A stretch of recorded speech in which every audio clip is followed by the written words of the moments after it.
allegiance to the flag of the United States of America and to the republic for which it stands, one nation, under God, indivisible, with liberty and justice for all.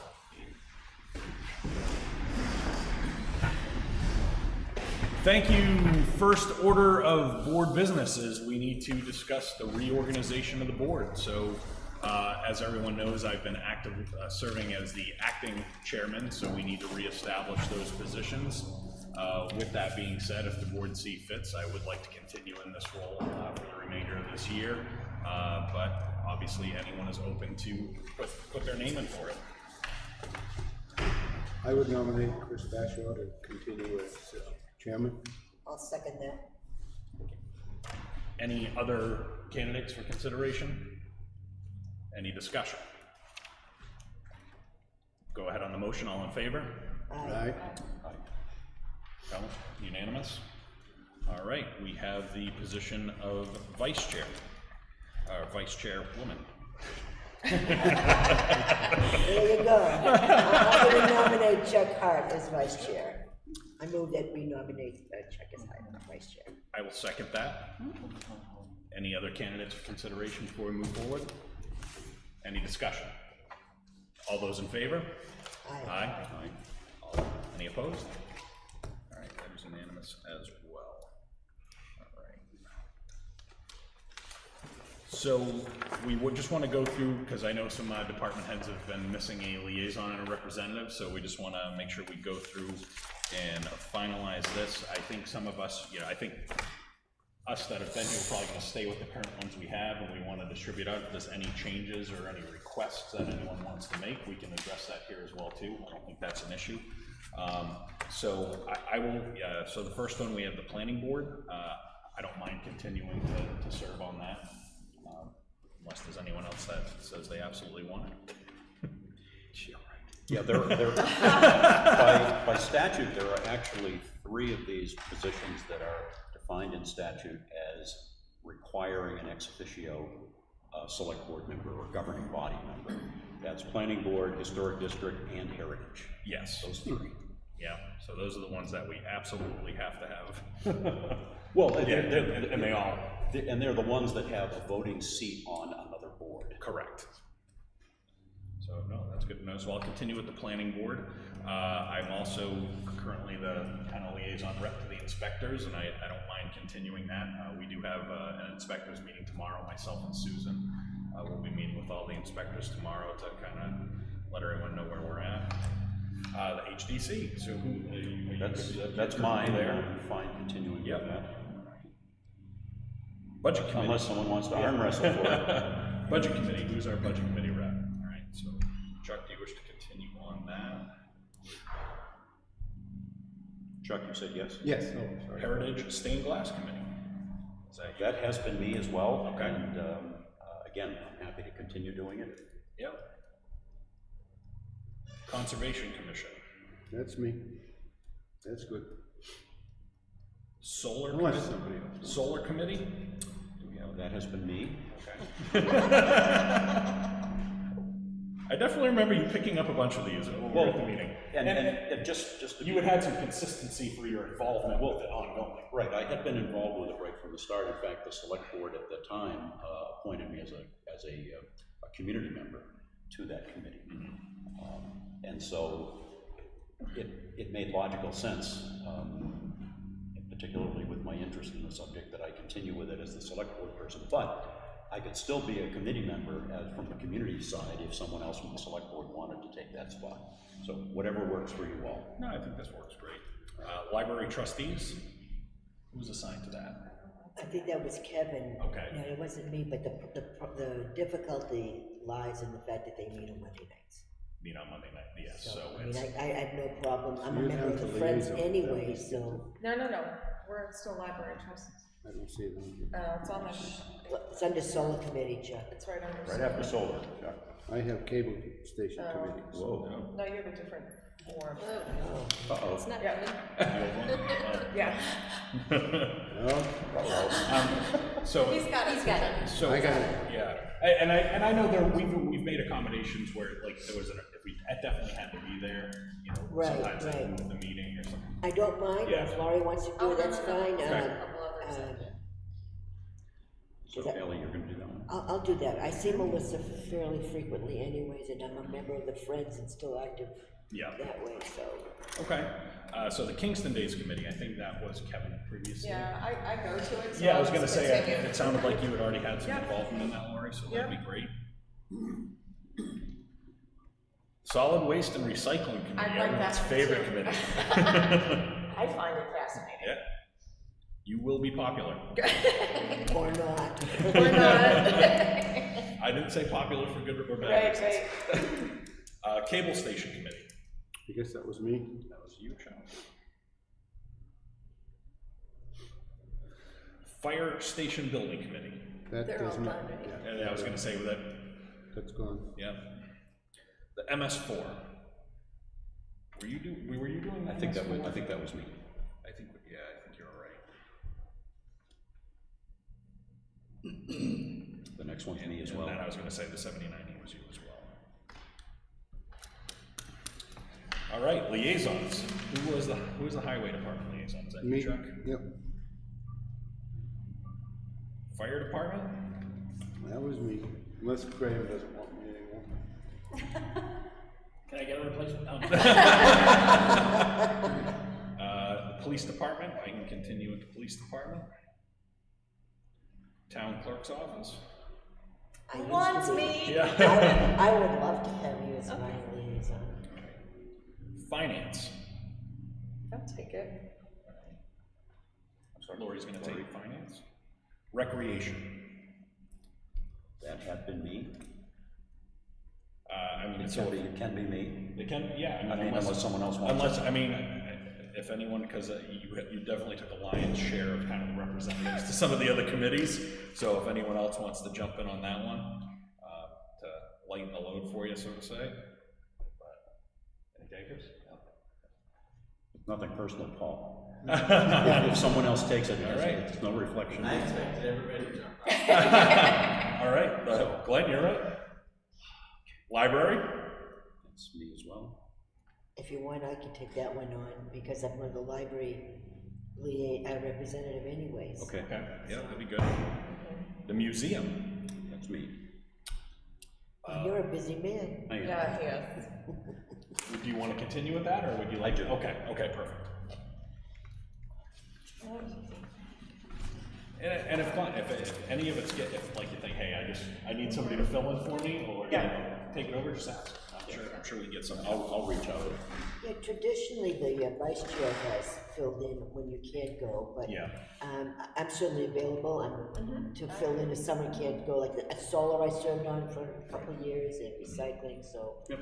I'm more than happy to be back up. One thing we might want to talk about is that, and I don't know if it needs a formal vote or not, but at least we should have it on the record that particularly for the 3 ex officio spots, planning board, historic district, and heritage, that we have an alternate designated so that, you know, like for planning board, if you Yeah. can make it, that there's someone else ready to step in. Yep. No, I agree. I think that'd be good to have that in place. You know, do we just want to? Who wants to volunteer to kind of be the default alternate for either of those? So like we have For planning board. yeah.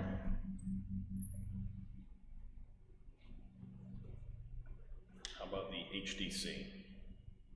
Would be the alternate. I'll do that. And do that. And the Heritage Stained Glass Commission. I'll do that. Okay, so that will. Thanks. No, I think that's good, and if for some reason the secondary isn't available, we can ask if another board member is available to attend. But those boards in particular, you know, where we're designated as a particular spot on that board, and they often can run into, or they sometimes can have quorum issues, it's important to have a backup ready. Yeah. And that they know who they can expect. Yeah. No, that's great. I was gonna raise the issue of the zoning board. I mean, when I first met Chuck 25 years ago, he was a board representative to the planning board. Except once he left, we never had another representative again. You mean zoning board? Zoning board, excuse me, thank you, zoning board. Do we want to have someone go to the zoning board or not appropriate? Well, it's not authorized in the RSA. Yeah, I don't think we couldn't, Okay. we couldn't just put somebody on it for the sake of like thinking that they would have a voting authority. It would just- It's already an odd number, so I can't imagine that you could add a select board because then if we Yeah. have an even number, that won't ever work. Right, unlike those other three that I mentioned, it's an odd number board with The the select ex board, officio. correct, Yeah. correct. Okay, I just thought I'd bring it up just for clarification if for no other reason. Yeah, I think as long as because I think there could be issues that end up coming to Well, appeal to. well, the- there is, yeah, right. Yeah, to the select board. And that's from probably why in the Yeah. RSA it's going to call for someone from here. Yeah. Except it doesn't preclude a select board member from serving, because I did for 2 years, Right. or 3 years actually. But there As were, a separately appointed.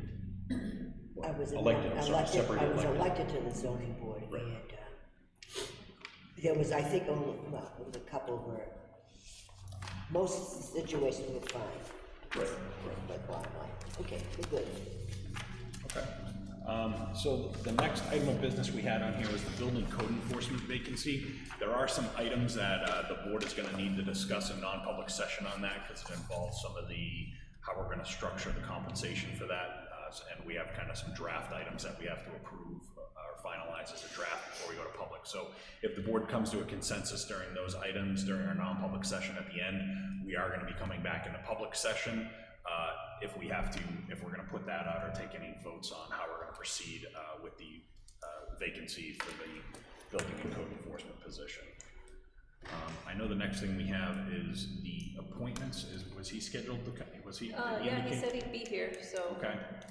All right, so, talk about it without him, or you can wait, and see if he shows up. why don't we, I mean, it'd be nice that if we have to ask him any follow-up questions, so we can continue on with our business, and if he shows up, he may just have to wait until we get through some of our other business to retake that. Public comment number 1. Anyone? Okay. Let's see, so we're gonna go into kind of our department head meeting, so department information and discussion. I just wanna say to all the department heads are here, we've definitely had to jump over some hurdles as a town over the past couple of months. I think many of those were unexpected. You know, whether it be some departures of long-term employees or change over here in the select board. We're gonna be okay. We all have business to do. Glenn has pointed out that despite all of this, we are still getting the town's work done.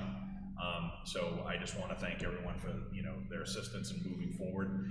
A lot of stuff came out of left field. Nobody saw it coming, but I think we've done a really good job addressing all the issues that we have, and we still have business to do for the town. So we appreciate the work of all the department heads and everyone and everything that you're doing. So please reach out to us with any needs as we move forward, and just keep us apprised, your needs and what we can assist with, and anything we need to be aware of. But we really appreciate everyone's help. So we'll jump right into it. Tammy, do you want to start? Sure. First of all, I would like to introduce my newest employee, the town's newest employee. This is Holly DeRusha. The select board, fire chief Graham Pellerin, finance director Paula Mahoney, human services, Mercer Puerto Rico, Paul Butler, recreation, Joel Johnson. You don't need to know him, he's the police chief. That's Susan Ayers, she's the secretary to the select board. Hope everyone makes her welcome. She's eager, so just wanted to introduce you and thank you for signing her appointment paper.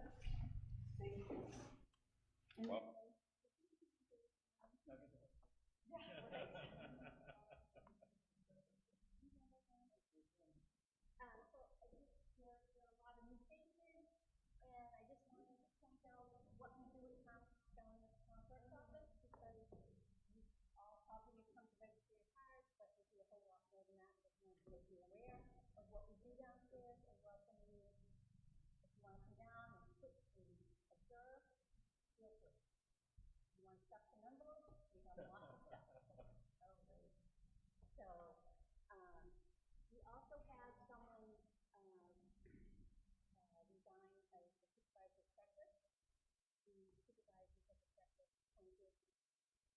Stacy Dion. So Stacy was only 2 Congratulations. Another hat.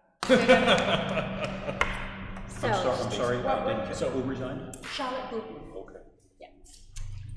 So she resigned, so Stacy was kind enough to step in, and then Claudine appointed her. She's already signed up to take some classes and how to work on the software for elections.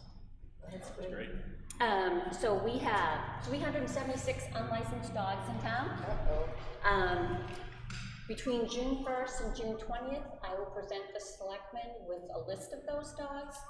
They will then, within 20 days, issue a warrant for me to add the $25 civil forfeiture. And then we'll send those out to the non-compliant dog owners, and they are really happy to receive that letter. Do you put out anything on the non-town social media page, the non-town sponsored social media pages? We send emails out Yeah. like twice a week. We have a sign downstairs. We ran, Yeah. Caitlin and I bought like little stuff for a basket and tried to have a top dog contest to encourage people. We have Billy Harvey, the animal control officer, does a great job of contacting people. We just gave him the list, so he'll go to each street and leave door hangers. Now we get the electronic renewals for the automotive stuff. Yep, you do the same thing with dogs. Okay, so the dogs Yep. are included in that Yep. too? Okay. Yep, I mean, every year we go through this, but I put a sign up at Yeah. election. I mean, I try, like the Billy does a great job, so Yeah. we'll end up with a few, but Yep. Is this number higher than usual? no, Oh, so that's yeah, about normal. yeah, Okay. yeah. Can we attach their to the tax bill or to their home, or is there Well, then we'd have to RSA? like look for each one and put it in there. We have sent postcards out before. We've tried I will tell you that every town clerk in the state has the same issue. Yeah. So, and if you look at the list, it's the same people every year. That's our fantastic. Yeah. Yeah. So, Can we do a list of shame? we did not have any properties go to deeding, so that's a good thing. Tomorrow, I will execute the lien on 65 properties that didn't pay last year's taxes, for a total of $183,000. We have 3,180 bills downstairs that we are getting together to get out in the mail by Wednesday. May 30th, we have the DMV audit. They come and make sure that we have everything that we're supposed to have. And then in June, we have the regular audit. Starting in June, Caitlin is going to go to the recreation department 2 days a week to collect money instead of having the counselors do it. It's going to be a lot smoother, a lot cleaner, than they can do what they're supposed to be doing. Caitlin has to go there to drop her kids off. It's going to work out great. Okay. So it just, I think it's, no, you're very welcome. I think it's gonna work for both of us. I was wondering if maybe we could move the code enforcement vehicle to somewhere other than right there, the prime parking spot. I was gonna do that. I have the key. I can bring it around the I'll side. take it for a cruise, look at that. Unless you want it somewhere different, I'll just put it the other side of the building. Okay. That's another one of those jobs you could be popular for not the right reasons. Be careful driving. And I just want to say welcome everybody and thank you and have a happy Memorial Day. Thanks, you too. Chief? Can I wait till public comment number 2? No, I'm just kidding. I'm shocked you didn't come up during public comment 1. I always wait till public comment. Anyway, welcome to the new members and welcome back to the returning members.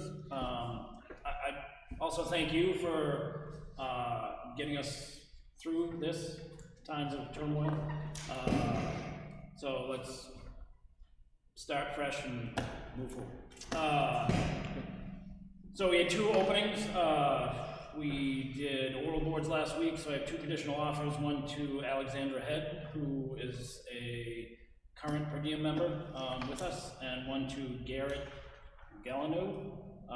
He worked 9 years in Hampstead, 1 year in Portsmouth. So they both accepted the conditional offers. They still have to pass a New Hampshire CPAT test, which is a physical test to get into the Group 2 retirement. So they're going to be working the next couple weeks. They take it June 12th.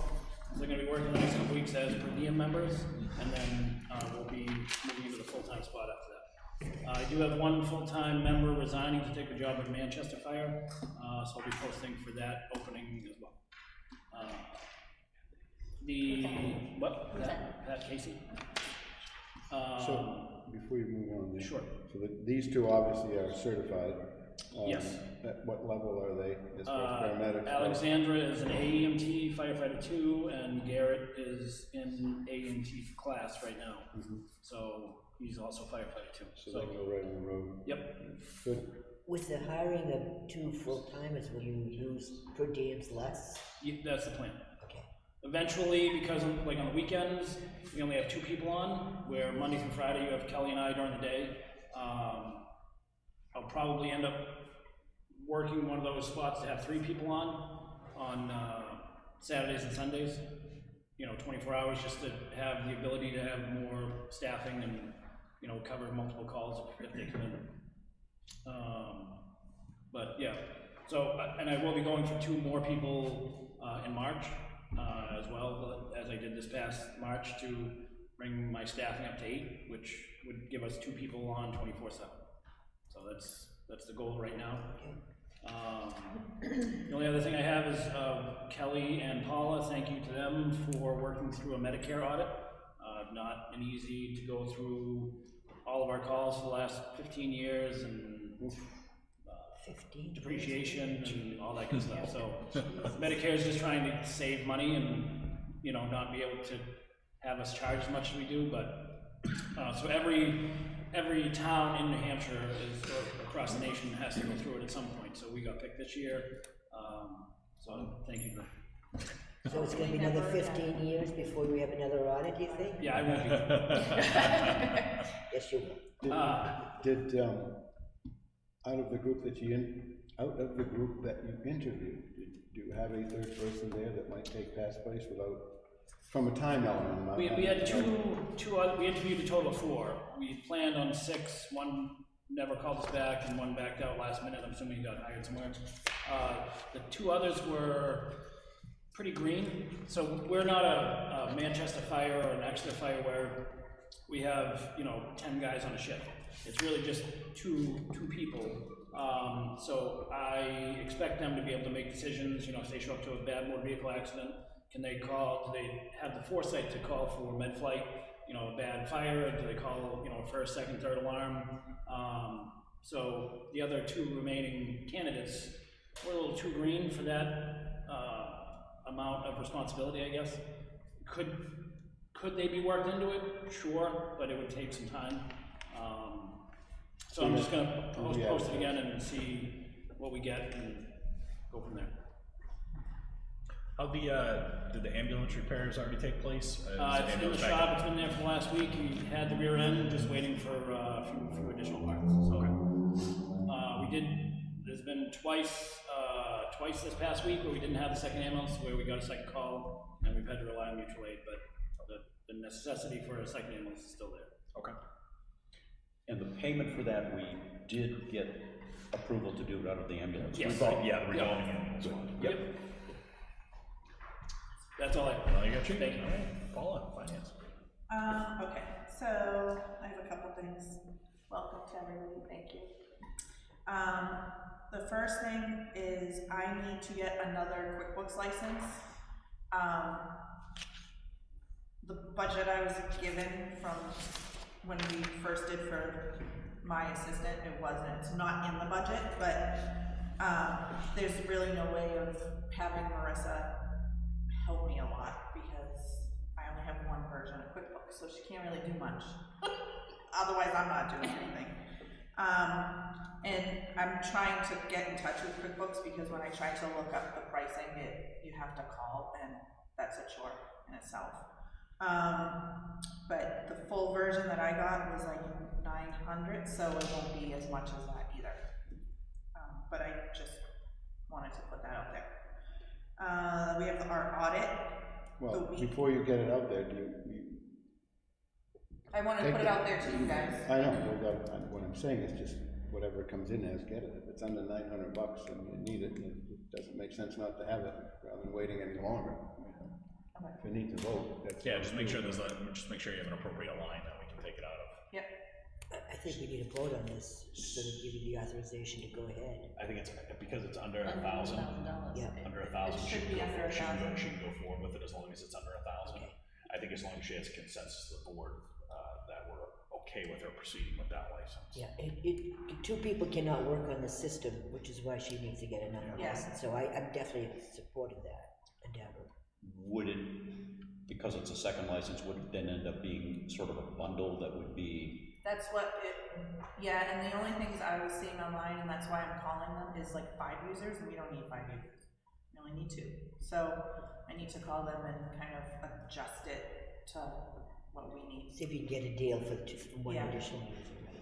of course, Would it be with wiser 5, to get- sometimes the economies of scale might be that you get the 5 and it still ends up being less, and you Right. only use the 2 Yeah, I that you mean, need. if you, So we'll see. you know, if you can get 3, I mean, just choose to have the license out there in case somebody else wants to access to it. Yeah. Well, And then our audit is coming up. So It's the week of June 5th to the 9th, but I think it's just 6, 7, and 8. No, 6, 7, 8, and 9, it's 4 days. So I won't really be available that week, as I'm told from other towns that I'll be very busy with them, giving them whatever documents they need. I've been working on getting it together, Laura's is gonna help me, so we'll be getting all the documents you together. might want to send an email out to everybody that if they need anything done, they need it before the 6th or after the 10th. Yes, I will, that's a good idea. So yeah, Paul, so with that license, I think as long as, if you get that license, as long as it's under the 1,000, if they only scale it in a way that you have to make a purchase that's under 1,000, you're just gonna have to submit it on a PO to the board. Okay. And are you doing this by consensus of the board? Yes. All right, I'm fine So if with there's that. any opposition to that,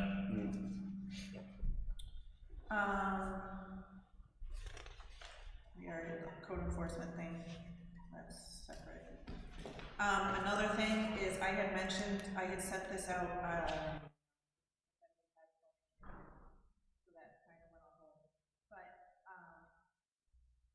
Block 5 had, when we signed the contract, because of how we went out and we're getting bids and everything, I think some things were missed, so the contract was signed, but, by the board, but, we're gonna be short on about 18,000 in our budget. The reason is, things that were in the budget, in the Block 5 budget, that were approved, that weren't in our physical budget, because they gave us like a budget of things that they know we have to do. There were some server issues at the PD, that they said have to get updated. One of them is like important. The other one, I have to find where it is. There were 2 things. One's the switches and one's the domain. And those total the 8,000, and then 5,000 of that 18 we can get rid of. It's just replacing computers, laptops, that we can wait till next year for that. Because it was just, I think they have us on a rotation, so, like, one of them, I didn't even know it was my laptop, I'm like, my laptop's perfectly fine. So like, there's a few computers that they claim need to be replaced, but they really don't. so we have a shortfall of 13,000, where are we gonna come up with that? Right, that's my question. They said that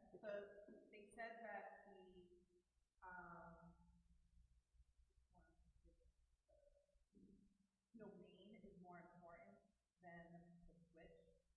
That should be done by October, because it's like out of date. The server, it's going to be out of date, and it's going to be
when they did their assessments, I guess, they came up with a yearly budget.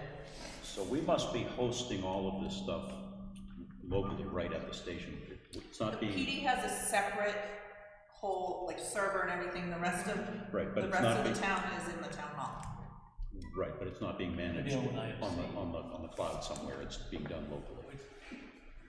There's a couple nuances when it comes to the police stuff. So this year, the PD just converted where their IMC, which is their records management and the computer-aided dispatch, they imported a lot of their data that had to be converted for IMC over to the sheriff's office that we hold over there. But this for cross-agency, but they still have a enormous amount of data that they have to hold in-house. And it's a life cycle of some of this equipment we encounter all the time, but we have budgeted it throughout the years, so we have kind of a replacement program for it. I think the chief has run into some issues as he's taken over, that there's some equipment that has a shelf life that nothing's ever been budgeted in the past for a replacement schedule for those items. I know we ran into it with the radios. All of a sudden, yeah, all his portable radios were 10 years old. They couldn't be tuned, and they're having a lot of coverage issues. And I sent a memorandum to you guys, I don't remember when we did this, I think it was in March. Yeah. But it was when a lot of changes were happening, so I think it just got, yeah. So I think for moving forward, anything that involves contracts, I think we just need, before the board can vote on it, we just need to ensure that the appropriate department head has made any review and input. If there's any budget concerns tied to that, it has to be reviewed by Paula, and then any legal review that we need before it even comes before us.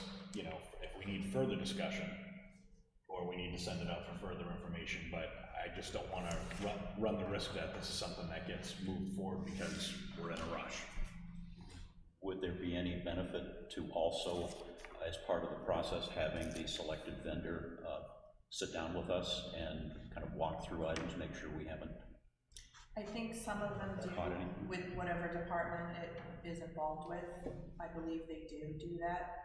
I know Block 5, so Block 5 sent, they send at the end of the year like what they are budgeting for us, like what they think needs to go in our budget, and so I used that in November, December, whenever they gave it to me, and I put it in our budget, like I put all the numbers, but then when we went out to bid, for somehow the prices changed, and because it was the end of the contract, so when the contract got renewed, that's when the prices went up. So, and I think maybe what you're thinking, Glenn, is maybe if we're gonna go out to RFP on something, maybe it has to have some review by the board before it goes out to RFP, because the individual department head may just be seeing some of their end goals met, and they may just not catch on some of the other impacts that it could hit us for financially down the road. And maybe when the vendor does a presentation to the department head, the select board liaison should be present, rather than tie up more time for every RFP that goes forward, but maybe the. Yeah, and I'm not saying that every RFP, because it's certainly just individual pieces of equipment that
Lori has extensive experience in policy. Great asset as a policy review. Now, Kevin was the benefits salary study that I was on the. She was, and then when she left, and Kevin stepped in, so. We were both on it actually simultaneously. Yeah. And then we decided that only one needed to go. Okay. Select board. So So I have no if you problem. would continue with that. I'd be happy to. And that's it for me.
Well,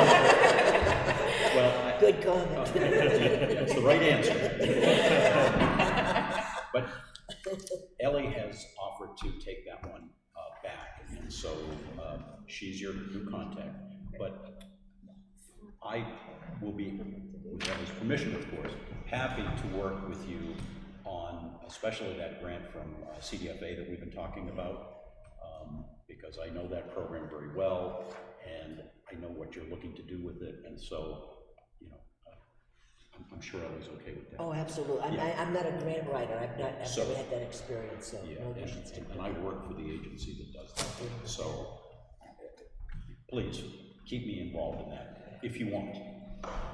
I would also add, don't forget, you have some impact fees that could be added to it, so let's not forget Yeah. the ability to use that as well, before they expire. We've been using them. Okay. Great. Recreation. Good morning, welcome everybody. They took all my stuff about, but it has been great working with the two of them. It's been very helpful in getting we're getting more seniors and have many plans ahead. So camp, I'm spending most of my time getting ready for camp. We don't need any more counselors. We're completely full. We have a big wait list. I've been concentrating on contacting people that have not paid so that they don't end up a no-show. I don't really care about the deposit and getting that, but I care about kids not showing and then I just told somebody else, especially if they're from Kingston, that there isn't a slot for them. So I've had some luck with that. Tammy's been helpful in pushing me towards that, which is great. We've sent out, and almost all players pickleball players have signed the new code of conduct, and there's been some good razzing about it, but no complaints about it. Just, you know, somebody would say, darn, oh, you shouldn't be saying that, you know. But I think it's been a good thing to make people aware. And it's not, I assured them it wasn't just for pickleball, it's really for any sport, anything that we do at the rec center. It's not just for pickleball. And then senior lunches, we just had another one last week at the Saddle Up Saloon, which we had 25 people come and enjoy that. And we have one coming up on June 8th with the Over Easy. That one is almost full. And we have one at the high school on June 21st, I think it is, coming up. And trying to do those monthly, but that's about it. PD, so I put out a RFP for a prosecutor. Her contract's up at the end of the year, so I'm gonna take bids. I predict it's gonna go up from what it is now because how much time we're spending in court. My officers are in court, whether it be for indictments or just regular trials. They've been going a lot. I predict a very busy year. That being said, 2 officers that graduated, their FTO ends at the end of this month, and they'll be on their own, so I'll have two more people on the road. I'm hoping a minimum of 2 people on every shift to include the midnight shift. That'll be a first. Yeah. Let's see, fully staffed, like I mentioned before, now that they're on the road, extra fully staffed as far as I see it. We're one of the only agencies in the area, one of them, that are full. Everybody else is reaching for, you know, trying to get help. Northampton, they're counting on their citizens to start making phone calls more often than not, just to get the head. I think the sheriff's department's over there in Northampton. Yeah, we are assisting. Okay, so that's a positive thing for Kingston. We are fully staffed. I am proud to say that. You're probably one of the few police agencies in Rockingham County that is fully staffed. Right, and I see nobody leaving. Right now, the morale is incredible. Things are good at the PD. We received a bunch of bike helmets. We've been passing them out. It's going really well. A grant with the state of Hampshire, and along with bike lights also just came in the other day to pass out to anybody that wants them. We had a couple incidents. I don't know if you heard about them. There was a couple weeks ago. There was a party down off of Fry Road. Juveniles, young adults, men juveniles, turned into a pretty violent brawl with shots fired. One individual did pull a gun, from what the investigation said, and fired 3 shots. So that's concerning, if this is the way the summer's gonna go. This is, you know, we had the incident a month and a half ago down at the draft house, same thing, 18 shots fired during a domestic. Things are getting hot in Kingston, but we got a pretty good grip on it. We did a search warrant week and a half ago, in regards to an investigation that Detective Sergeant Garvin developed, and it was on child porn. We hit the house, we took 19 pieces of evidence, being hard drives, thumb drives, CDs, things like that. The arrest was not made yet. We want to forensically download all the information to see what is actually on those drives, and that's, once we've determined that, we'll indict the individual. So things are getting a little crazy in town.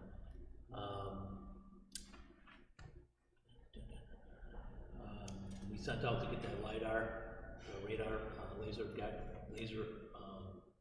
radar done. That was $2,400 up front, and we're going to be reimbursed, what is it, 75%, it's going to come back. And that money came out of the emergency detail account, so it's no impact on the taxpayers. I'd like to ask the board for permission to raise the detail rate to, right now it's at $50 an hour. I'd like to go up to 55. Every other town is getting 60, 56. I mean, everybody's price is going up. I don't want to go up too high because I don't want to put us out of work. Basically, it's going to get to a point where they're going to want federal flaggers. That's concerning to me. So I want to stay under the regular radar rate. I'd like to say a little lower than what most are, just to secure. What's our admin fees that we charge? $16, and then there's a cruiser fee of $20 but if we have an event, if a resident has an event in Kingston, say a wedding or whatever, they have to have a detail officer, we will do a $10 cruiser fee. So give them a $10 discount. I think we discussed that For a resident. months ago, right? Yeah. So in order, from a budgeting standpoint, when we have to look at other costs associated with that, if we increase the detail rate, we have to increase the admin fee to cover any of the roll-up costs of Social Security and retirement fees as well. So we'd have to, I think we'd need to run a calculation of what those costs would be, so that, because if we are going to increase it, we don't have the money in the budget to absorb those other lines for those fees that we have. So we need to accommodate for that. So if you could get with Paula and have her run some calculations of what those fees would be, like what that turns into. Okay. Is there, I mean, it's $90 an hour with all the fees. You don't think that's not on. Well, currently it's at 76 with the cruiser fee and the admin fee. Right, but I mean, other than the companies budgeted in there when they're doing the road details and the tree guys and all that, but I can tell you that is a lot less than most communities, especially in southern New Hampshire. Seabrook is unbelievable. And there's a myth that if they go to flaggers that year, they're never going to reduce the costs that we're paying for utilities as an individual citizen. And I don't want a flagger on our streets. If you drive by like a private company on the road with flaggers, take a look at the flaggers, they're on their phones, their heads are down, they're not even paying attention. So, like I said, I want to go up a little bit, it's only $5, but I also want control of the streets. I don't want some outsider ever taking over. That's where we're going to have problems.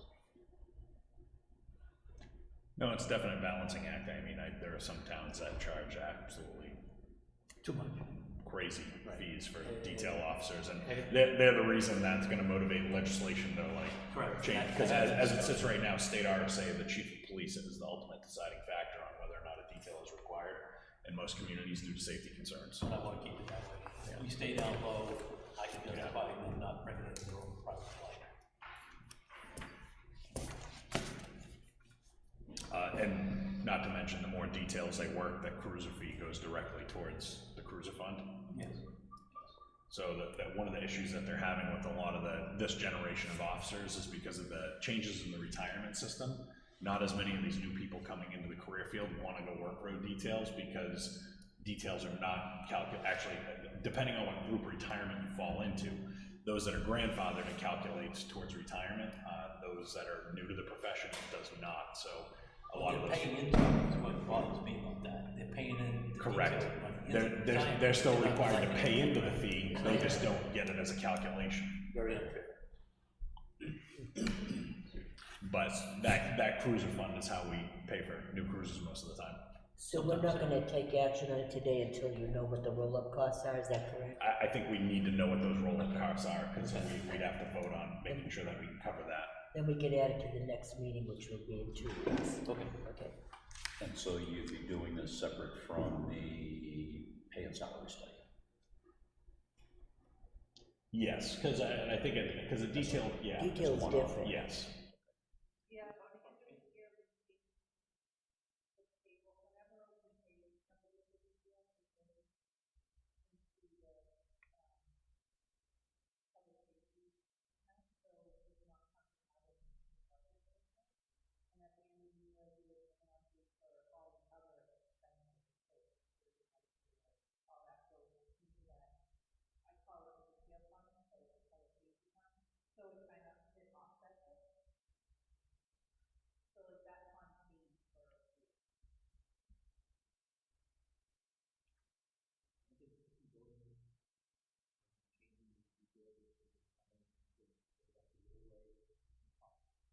Well, they're supposedly going to fix it.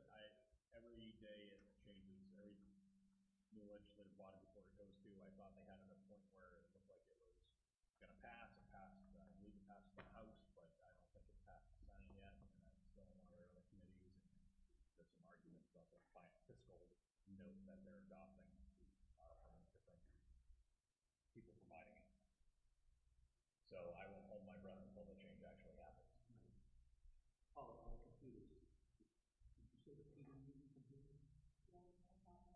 Yeah, I just purchased 2. I didn't remember it last year. I don't think you did. No, not for laptops, the new computers you don't need, it's your server. Just a server.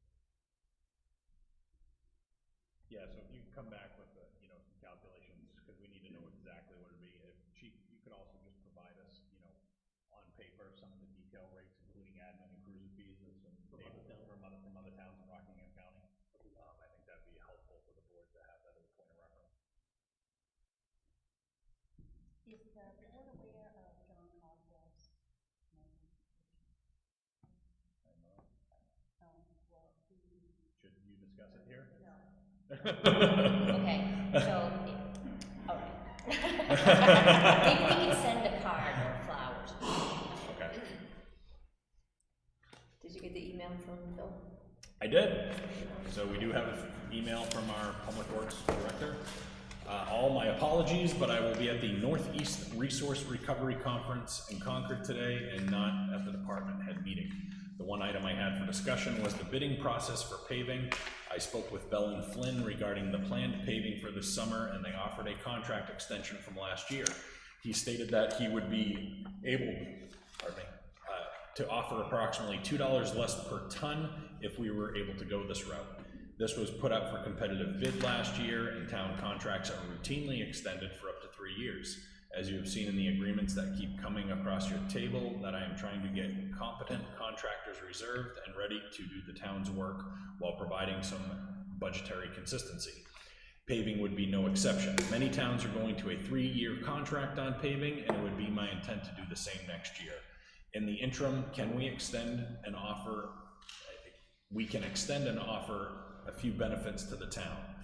A couple of bullet points. All indicators are that asphalt prices are the same as last year. I've spoken to a couple of road agents, and they are all getting numbers within $1 to $2 per ton of I'm assuming he means of last year's prices. This will save us 4 weeks of going to a bid, awarding and scheduling. Having the paving scheduled sooner would allow for appropriate staffing, as KPW employees only have six months to use their vacation. Benevento has just built a new asphalt plant in town with much larger capacity. They're anxious to get the schedule filled, and this should offer some savings on the materials. The larger contractors would be using their own batch plants. Bell and Flynn is the best paving contractor we deal with. If you are interested in seeing the differences, I would be happy to take you to some of the work the larger contractors have done in town. As we implement the paving preservation plan I briefed last week, having a superior initial product is a key to success. Please feel free to contact me with any questions. I'm sure I can peel myself away from fascinating recycling topics to discuss. So, I mean, in my mind, this is kind of a no-brainer. I mean, Bell and Flynn does really good work. If Phil is requesting an extension of their current contract to this year, for purposes of discussion, I'll make a motion to that effect. And I will second that. Yeah, I mean, I agree. Phil's definitely done his homework on this. I thought that was a great presentation that he did on the roads and the management side of things. I'm sure we have a very short season in which to get all this town's work done, so allowing that to be scheduled, I think, would be incredibly helpful, and it looks like he's gonna be moving towards trying to get a multi-year contract for the next time we go out to RFP. And we have absolutely seen that there is a difference in quality depending on who you hire and the condition of the road afterwards. So I would be in favor of authorizing the extension of the contract. Just a question. Is this a monetary contract, like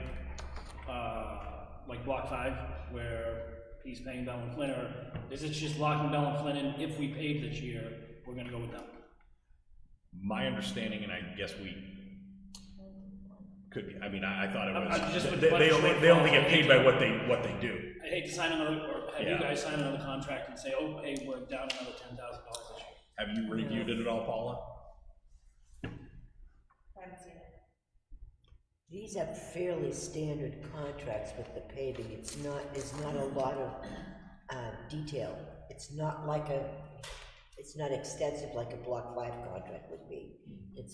But I will say, we just kind of made a consensus that Yeah, we needed to take certain precautions moving forward, so, I mean, if we're moving towards that, I think delaying this to a week so we can make sure finance reviews it, if Paula says, oh, hey, you know, maybe, Last year, you know. we're gonna be delaying it 2 weeks. We're not meeting next week if I am correct, so that's a 2-week delay. I would rather we approve it conditioned upon review by finance. Would everyone else feel comfortable with that? I'll amend my motion to that effect. And I'll go with that as a second still. All right. So that way we remain consistent, which is important. Yeah. And yet still takes advantage of the opportunity. We've run into this every year on the paving, because the deadline gets too close to when we have to start the paving, so we might wanna, I'm sure Phil will be back up next year. Yeah. As we go from multi-year, but. Okay, any further discussion? So with the understanding then, that if, Paula, if you flag something that you think is serious and needs us to take a look at again, that we'll look at it in 2 weeks. Or sooner if. Or sooner if need be. Right, because we don't wanna lose that month timeline. I wanna first see if I can find last year's, or That'd be helpful if we want to continue it. And he may fill I it out. have found that they're not always in the folder with all the bills and stuff, so I just have to. And Phil may have, or you could. He might have it, Yeah, too. exactly. All right. Any further discussion on the motion? All in favor? Aye. Any opposed? Carries. Okay. Susan, did you have anything for part? I mean, I know you're kind of spearheading some things down there. And No, it's permitting? the vendor forms, if you wanted to talk Oh, about yes, that. yep. And then later I gave one to Paul and one to Stacy, if anybody else wants it, it's the application for facilities use. It's We had that, we have that under old business. So you wanna read Yeah, it? let's just wait. Okay, that's what I meant. So, You want- that's any what- more from any of the department heads? Okay. Oh. Hello. I'm here from the museum committee. Yeah. Reminder, Leslie Kim and I came before you in the beginning of March. Just a reminder that June 10th is a Saturday, at 1 o'clock, we're gonna have the 125th anniversary of the Nichols Memorial Library. So we hope that you'll all attend.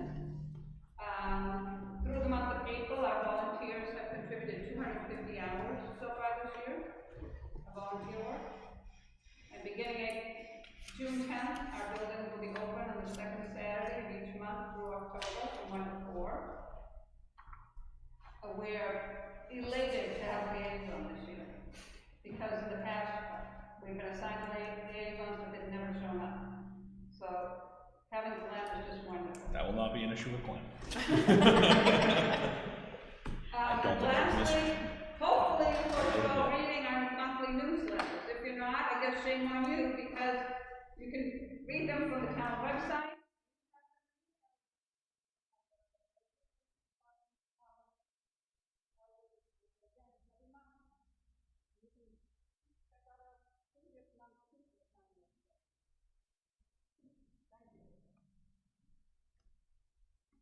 Thank you.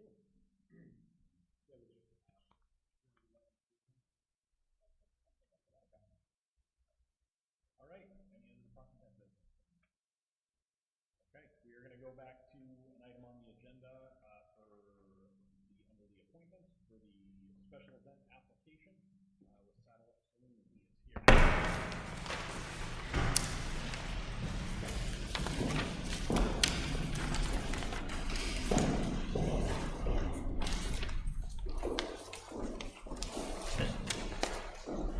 Paul, will you be somewhere where I can find you after this? Yeah, how long is it think it'll be? I don't know. Okay. I have till 12, so I'll be around. I'll be around till 12. Morning. Morning. Just wait for Glenn real quick.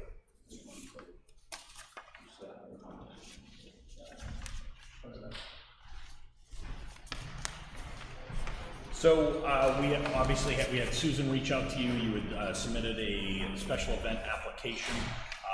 The application was very open-ended. It would have essentially allowed everything for the next 5 months till the end of the summer, and obviously there were some concerns raised with that because that type of use wasn't blanket approved during the site plan evaluation. So why don't you explain to us the application and what your intention is? So I'm looking to do a fundraiser every first and last Tuesday of the month. Most likely with the Lions. And that will be from 5 to 10. 5 to 10? Yes. And then I was hoping to get Sundays between 1 and 4.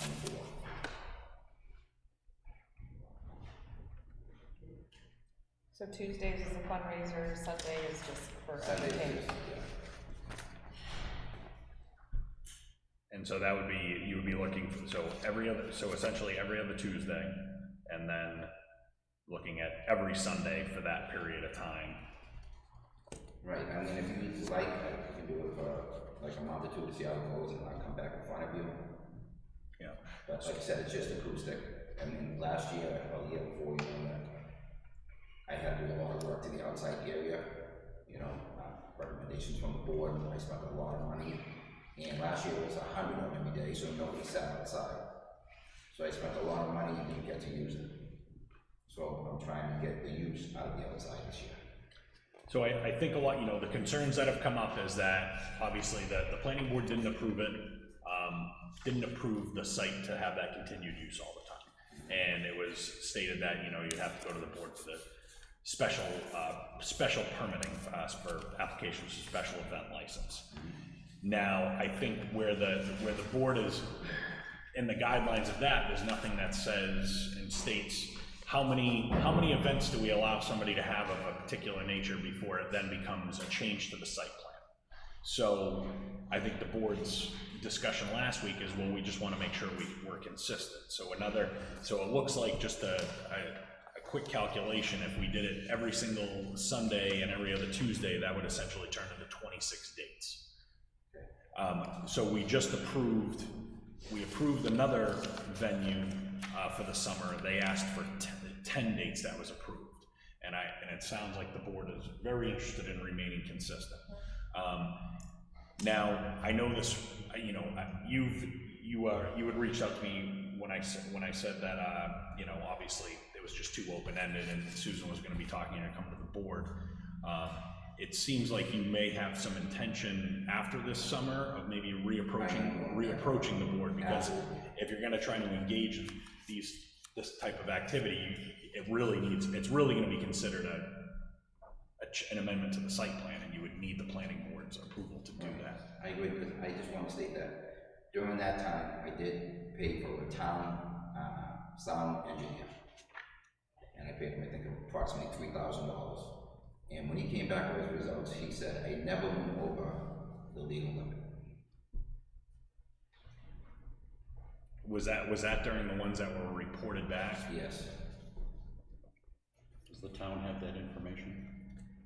It should, because you guys, I don't know who you have. All I have is the planning board minutes.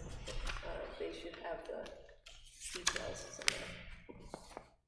That might be with the police files, Or please, because I believe it was it there? Chief Briggs was, the chief at the time, and I believe he did the sound checks. So does any of the other board members want to weigh in before we, you know, on any items that have come up, or, you know, their input on this before we maybe discuss some options here? What are the dates for the Tuesdays? I mean, it's predominantly the Lions Club that comes in, right?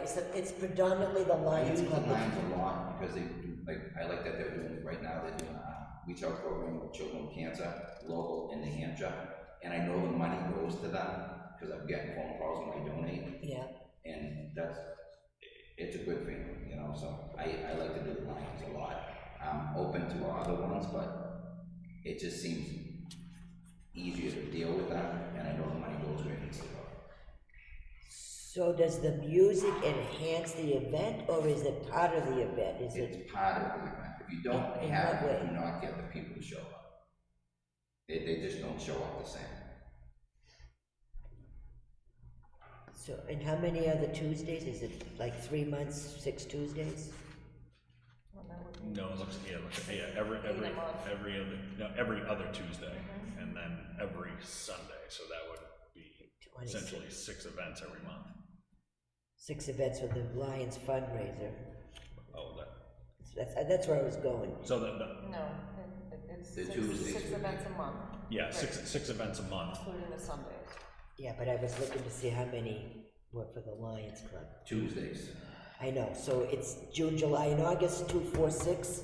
It's gotta be the first and last Tuesday of the month. Okay, so that's 6 of the 6 events for Lions Yeah. on Tuesdays. Yeah. If we're gonna be consistent, then we could go 4 events on Sundays. 1 to 4, is that it, the 3 hours Yeah. on Sundays?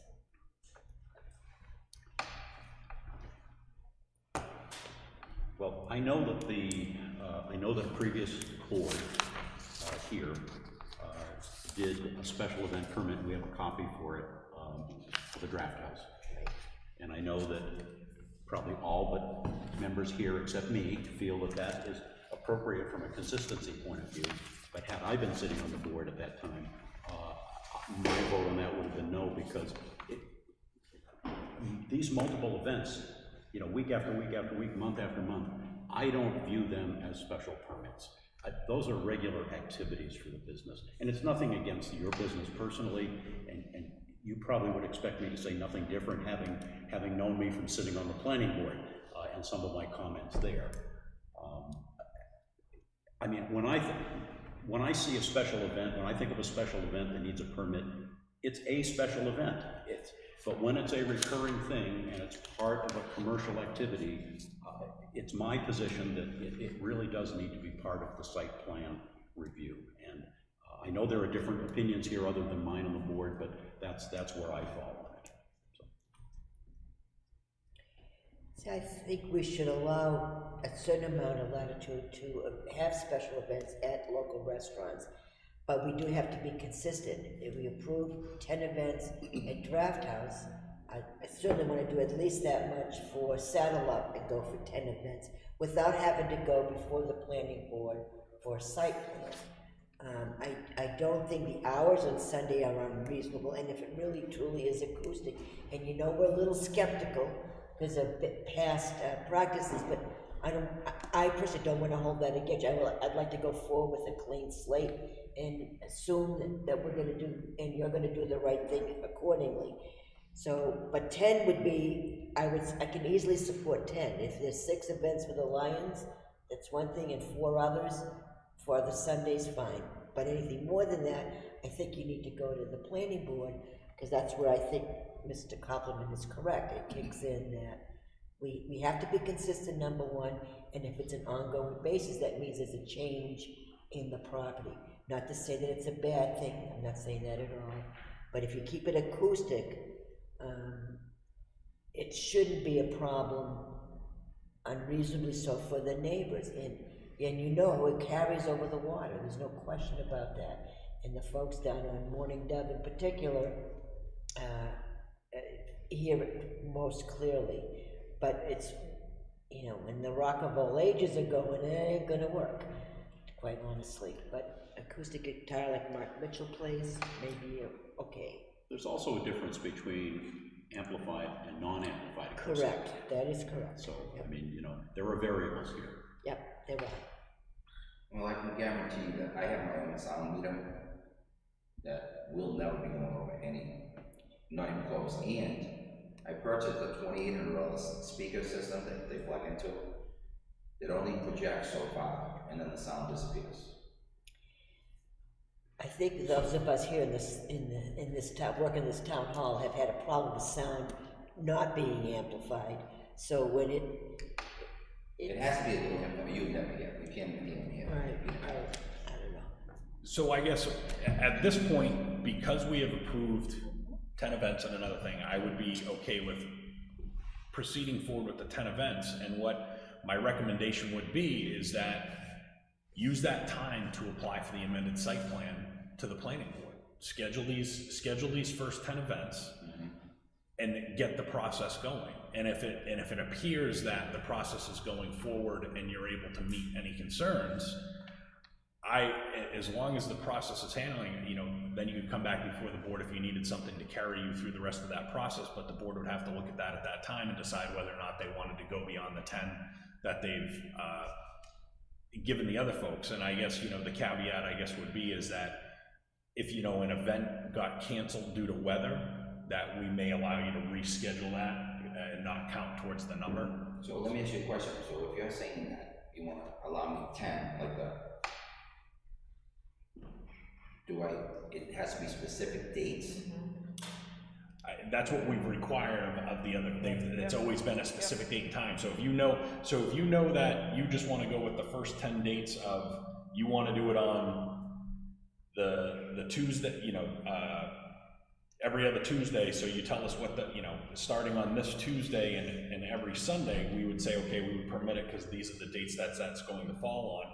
And then say if you encountered a weather situation that allowed you to not have that outdoor event, I think you'd be able to submit back to the board, hey, we canceled on this date, could I revise that date to this? And then the vote could approve that before that time comes.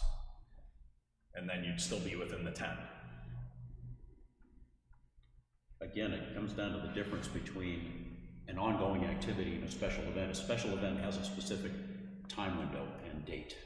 And, you know, an ongoing activity where it can be fluctuating, that's part of the activity of the business as a normal course. Yeah. I understand exactly what you're Oh, saying. I know. And I agree, but we've already moved forward, and I think we need to do the same for And Saturday. I think the board, we had mentioned to that other venue that we understand you want to see if there's something that is going to work for you, and if it's successful this summer, If you plan on continuing it next summer, we advise them that the board's consensus may be for the next go-around that you really need to go back to, for site plan review to have it be an approved activity, you know, on an intermittent basis, or however you can get it and fall within the confines of it. Did they pick specific dates for this? They did, they had specific dates listed out. What were the days, you know? I just wanna make sure if I did do something, it's not, are they doing fundraisers still?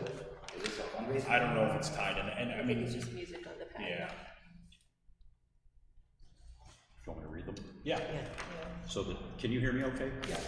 So the dates are, May 27.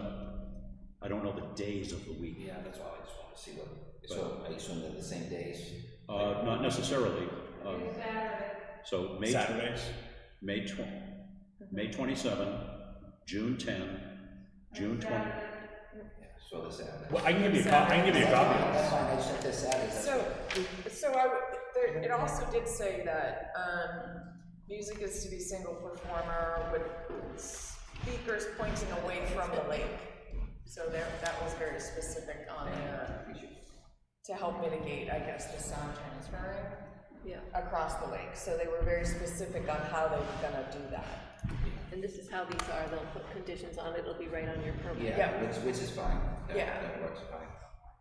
But would you like a copy of this one? So you have the you did. Oh, perfect. Last year I had like the Nails Ride, like big events, big fundraisers. We actually raised a lot of money. I think we raised $49,000 for breast cancer and the Warriors in one day. I don't think anyone else has ever done that. And that was a full band, and never went over limit, and never had a problem. All on playing.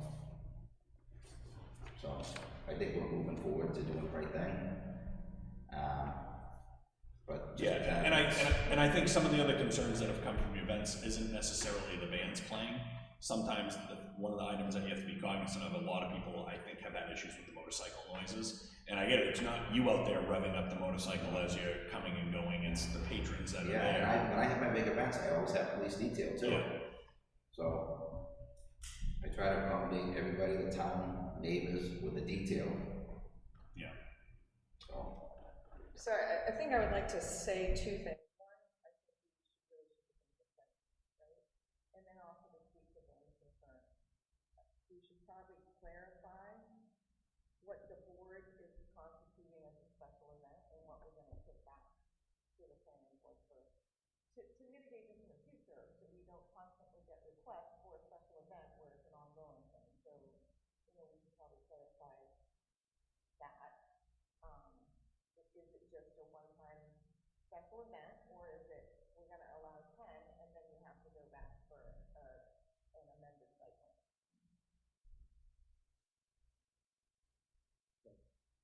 In that perspective, I see a slight difference between commercial business looking to do multiple dates for an event. I see that different than, say,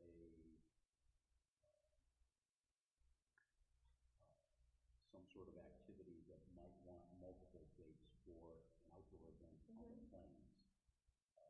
So that could be a special event with specific dates. Sure. My issue still comes in when the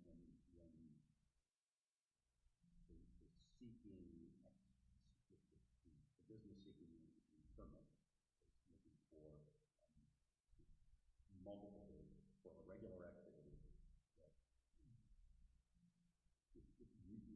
really does look as though it's a continuation or an addition to the business activity. Right. And this is one of those policy things that we really can develop, and it can be multiple, you know, this requires this requires this, that kind of thing, so we don't have to. And would it be looked at differently if the Lions Club was in here saying, we're doing a fundraiser at Sal, and the location is separate, and then. And that's what they asked. They said, why don't we go in and we'll ask for, you know, have it at your location. So now.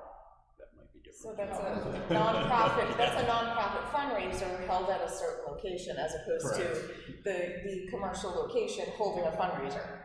That's kind of looking at it two different ways. And I probably would view that somewhat differently. Exactly, exactly. Okay, you guys give me all kinds of ideas. Well, there's nuanced give you differences too many that ideas. allow for a loophole, so. But by the same token, you probably should go before the planning board because your venue No, lends. I wanted to come here first. Okay. Show everyone there's no issues, and then I'm going in front of, my idea was to go over the window, to go in front of the planning board and get it done. Your facility lends itself to that type of an event where you would have an acoustic guitarist, for example, to promote an event or to create like a little incentive to attend and be generous to the organization. So that definitely, you need to go before the planning board for sure. My input is I don't particularly have a problem with Sundays 1 to 4. I mean, it's the middle of the day, yes, there's noise and that type of thing, but it's not really against our noise ordinances, because that goes from whatever, 7 to 10, 7 to 9, and it's the middle of the day. The 5 to 10 at night, I have a little bit of an issue with. And I think for myself,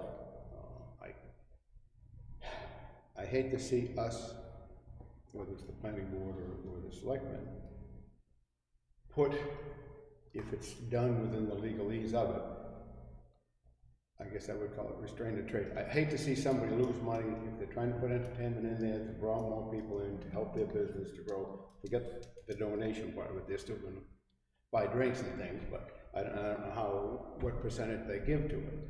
But certainly, you know, if somebody wants to have on Sundays, 1 to 4, a band in there, and maybe it's gonna make them an extra $2,000 for the day. I don't like to be in that position to tell them that they can't do that from that perspective, albeit at some point, they need to go to the planning board from the permanent standpoint and get that either yes or no. And, you know, as I say, the 5 to 10, it's a little bit different because can be disturbing at night more so than in the middle of the day.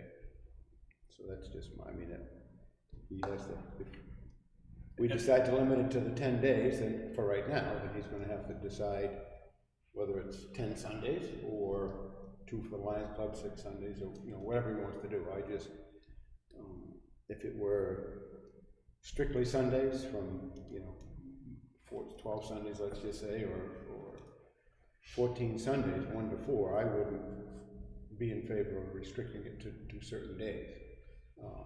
But I do have an issue from the sound perspective on Monday, on nights from 5 to 10. So that's just my.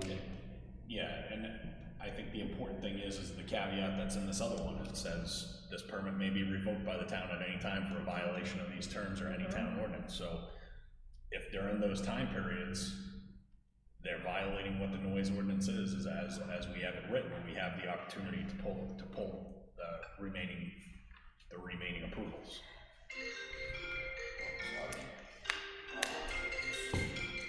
Spam. Even your phone's loud. Spam of everything, I thought he shut it off. I went the other way with it. So where are we now? So do you want to, so we need specific dates. So are you willing to can you come back to us with specific dates, or is there anything that you planned on doing this weekend that you need Let's do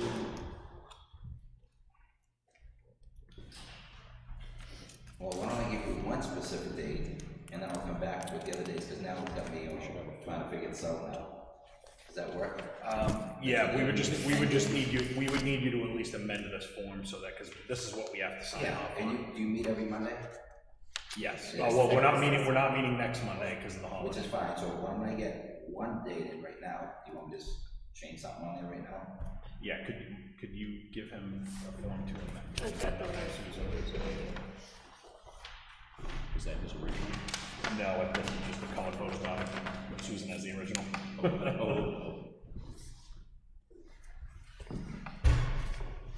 Yeah, because this one is all covered up.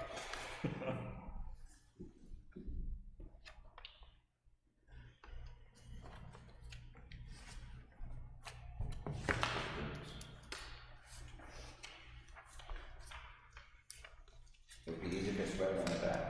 There's not much more up on this. Yeah, that's fine. And then I'll need to type one of these up with your conditions on it, and then you'll all need to sign it. Yes. So I could have you come in individually if you agree to it. Yeah.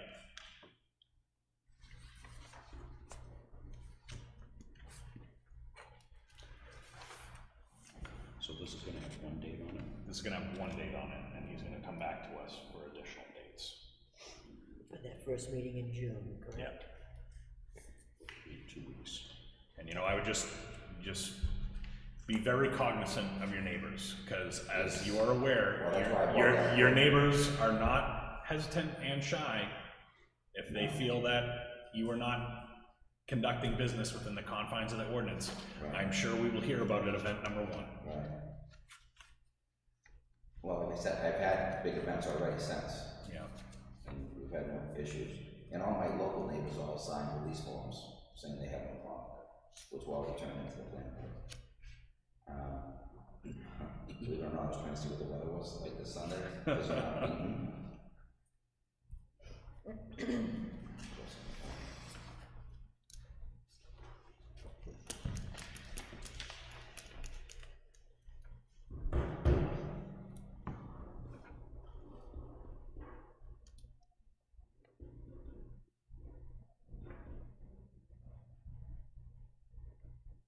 I'm gonna ask for 2 days since we're not open, just for now, is that easy? Okay.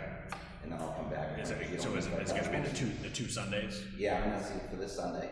For this Sunday, which would be? And then June, June, the first Tuesday, It'll be June 6th. the 6th, thank you.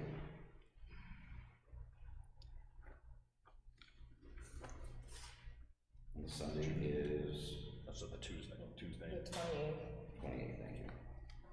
No, this Sunday is Sunday is June 4th. No, this Sunday. This 28th of May. 28th, right? And then Okay. he wants the Tuesday. May 28th and 6th. June Okay. But we're 6th. not meeting. Okay, so you're starting out with, May 28th. Sunday to Sunday, yep, and then the first Tuesday. the first Tuesday.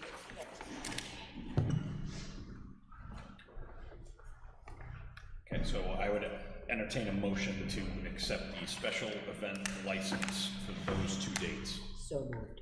Do you wanna, what are the For May conditions? 28th and June 6th. Right, but the conditions. Yeah, we need to ensure Is the it more than conditions. one person? So that's what you were talking about, would be one person singing, and I don't know what this one is, most of the time they play a guitar, but sometimes they don't play an instrument, they just sing, and there'll just be one person playing a guitar. So So that's one on person Sunday. performing, One perfect performer. either singing or playing a guitar, an instrument. Yeah, so usually a lot of solos, but a lot of them can't play an instrument, so they sing, Yeah. but they have someone else play guitar. So it could be 2. So there's not, there's not 2 people singing, I mean, They're either you know. singing or, okay, a singer was gonna have a player. Yes, thank you. Okay, And, you know, just make sure that caveat is in there about can be pulled or revoked at any time for violation Yep. by the board. I'm gonna copy this one pretty much, the other one that we have, but this one says single performer acoustic with 1 to 2 small speakers pointing away from the lake. Yeah, that's perfect, that's fine, Does that seem absolutely. similar Yeah. situation? Perfect. I gotta cancel out this one now.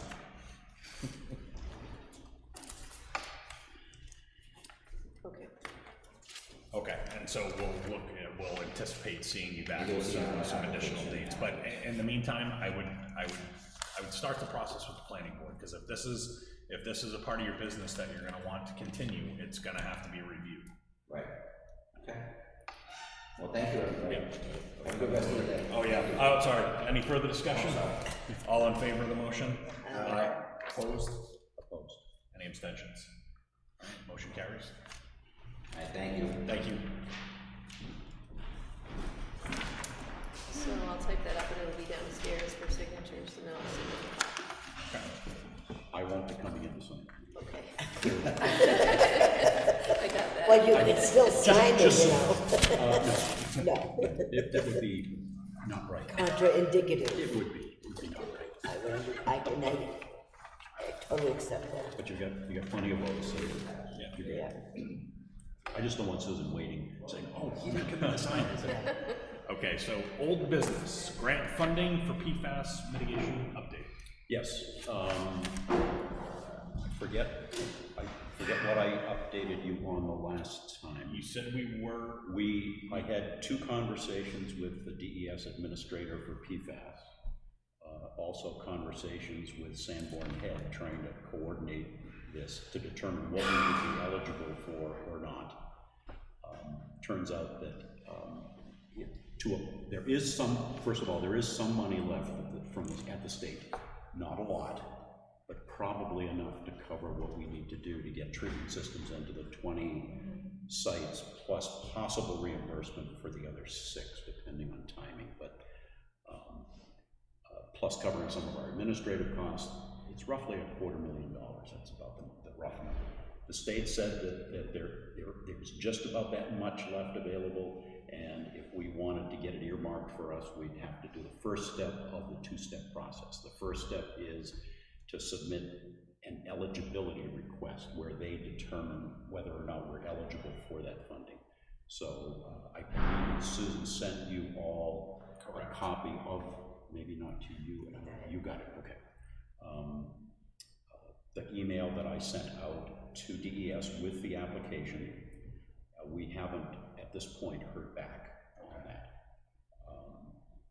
I'm going to get in touch with the administrator this week just to see status, where it is, and how long we should expect to wait. Okay.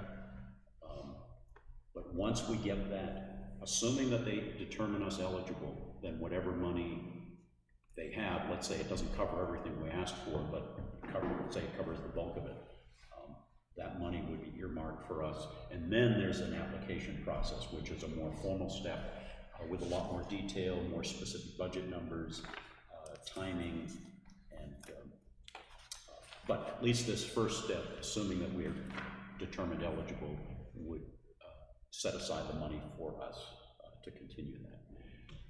So you probably saw in the application that they wanted to know what our anticipated schedule was for implementing this, and I picked something that was pretty aggressive. But I mean, I think as soon as we find out what's available for money, we'd like to get going immediately. Right. Because we just have to, if we don't have available to cover it, we just need to find our alternative funding source of how we're going to fund it. But I think everyone's consensus. I mean, Do we know who installs them? Well, that's the other part of the process, is that assuming we do get the funding and we get the final go-ahead, it would be an RFP, it would be a bid process. Okay. The water techs people got wind of this, and they would like to come and talk to you. I think they're coming on the 5th, I remember, so. The who? The water techs, I think they're called, that did the others. Oh, that did the other 6 of them? Yeah.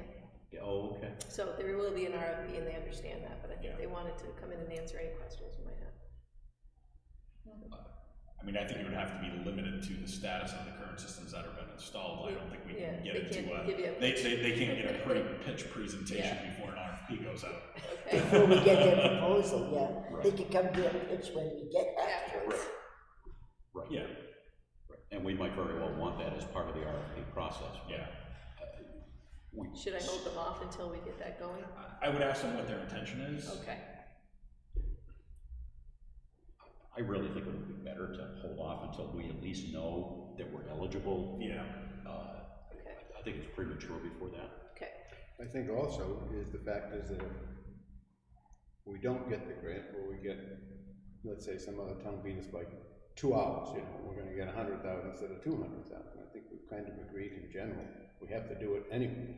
Yeah. And whether that we start with the money we have and then, budget in or warrant article, whatever we're gonna do next year. But I think that, kind of, as the 3 options we had, this was the lesser of the 3, or the lesser of the evil. So I think that just for public information, or general public, you got 20 houses sitting out there that are getting bottled water that don't know what's going on at this point unless they've been listening to us. So I think it's important for us to know. The fact is that whether we get the grant or we don't get the grant, at some point at a particular starting date, we're going to have to get the RFPs and find out what it's going to cost and start to Yeah, because I think our intention was, you know, obviously we can get the grant funding, but if not, we'd either have to look at ARPA funding or maybe look at some of those other trustee funds, see where Paula was gonna help us identify some of the other sources of money that should we not have enough to cover the installs, but absolutely moving forward in the following years,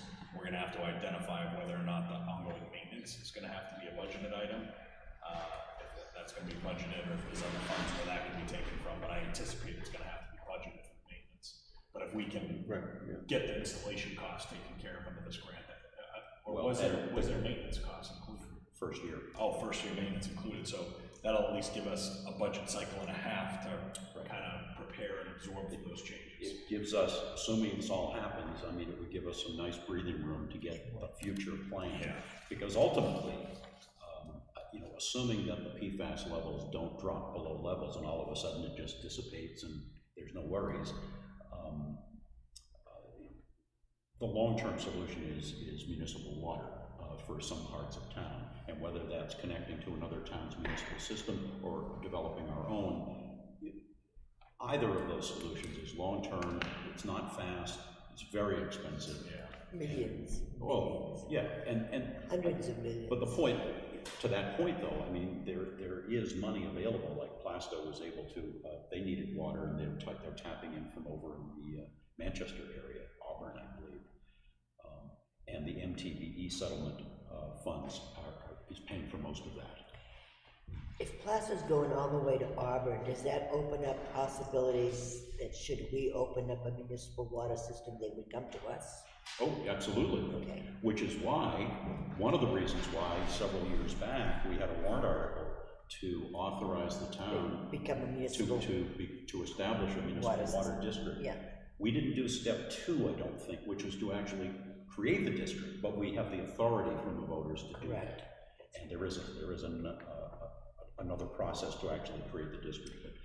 But because we do sit on such a significant water source, it could serve us, but it could also be a revenue generator and a support for other towns, and we could sell that water, yes.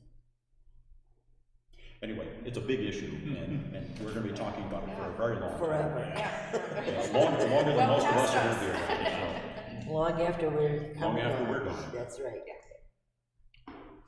Anyway, that's the update. Okay, so I think we'll wait till we hear where we're on that grant application status. And yeah, I'm gonna check with, I was hoping that we wouldn't have to chase them, because the conversation with DES was really productive. And yeah. I expected it was gonna be a fast turnaround, but then again, it is the state. It's a governmental entity, and these things take time. But I will follow up with the administrator this week. It sounds very positive. And if we can get anything out of it. Oh, yeah. And I'll keep Susan posted so that she can then keep you all posted. Okay, The only other thing relevant to that, and I don't think we decided, and we keep talking about it, is what are we gonna do about the well that Sanborn Head has requested? I think we're still waiting to see how much money are we gonna have to fund, you know, if we can get the installation, all this stuff fully funded, and I think that. Well, that's a different. Is it, it's different money. Is it test wells part of your proposal? No, we're not, that's not allowed. Okay. No, but I think the thing is if all of a sudden we don't get all these other costs covered and we have to come up with money somewhere else, we wanna know how much money we're having to come up with for the installations before we figure out how much money we're gonna come up. Don't get me wrong, I think we need to do it. We need to find, minimally, we need to find out which way the water's going. You know, That's a critical piece of information. What was the estimate? I think they gave one 28 to 40 or something. 28 to 30 something, Yeah. but, you know, and the fire station needs the well. She's been asking for that for a long time. Water testing, we shirked that one.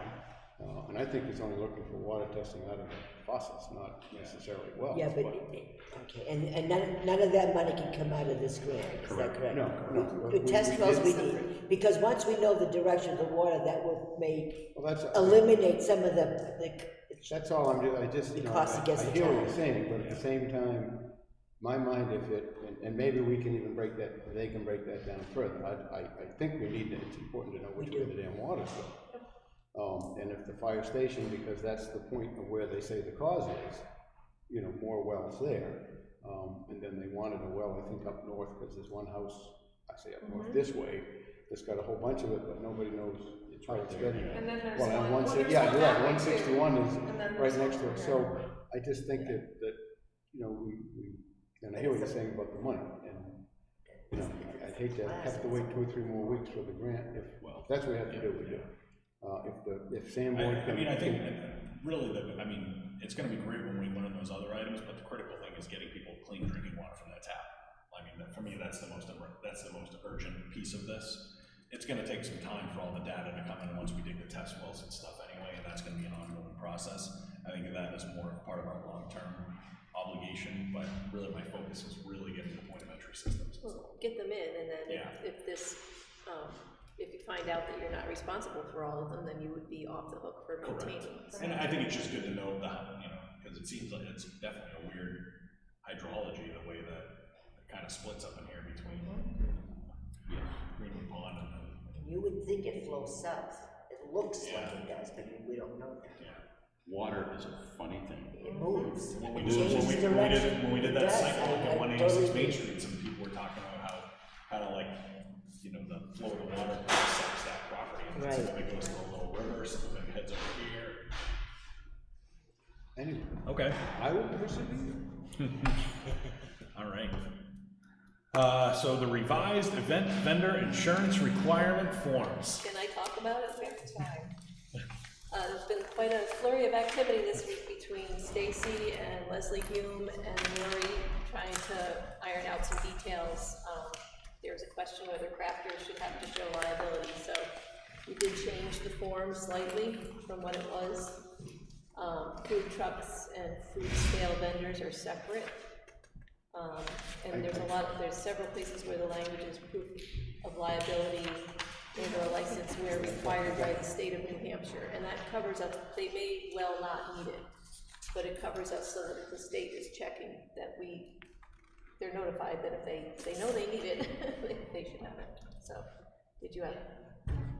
Yeah, we changed some wording, it kind of cleared it up a little bit.